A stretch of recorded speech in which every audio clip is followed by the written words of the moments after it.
Hey everyone, welcome back to our tech tutorial series. Today, we're tackling something super useful: how to change your password for Windows Remote Desktop in 2025.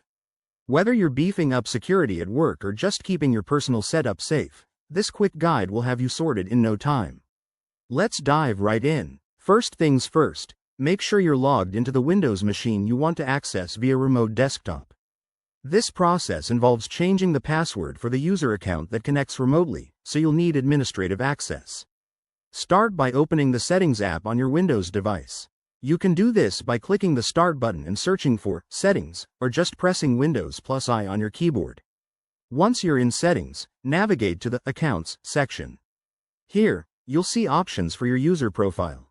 Click on Your Info, or Email and Accounts, depending on your Windows version. Remember, we're talking about the 2025 updates, which might have a slightly refreshed interface. Now, look for the option to manage your account or change password. Click on that, and you'll be prompted to enter your current password for security reasons. After verifying your identity, you'll get to the password change screen. Enter your new password. Make it strong, with a mix of letters, numbers, and symbols to keep things secure. Then, confirm it by typing it in again. Hit Save or Change Password, and you're almost done.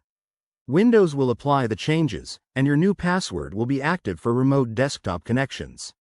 One quick tip: after changing your password, test your remote desktop connection to ensure everything works smoothly. If you run into any issues, double-check that you're using the correct credentials. There you have it. That's how you change your Windows Remote Desktop password in 2025. It's a simple process that boosts your security without much hassle.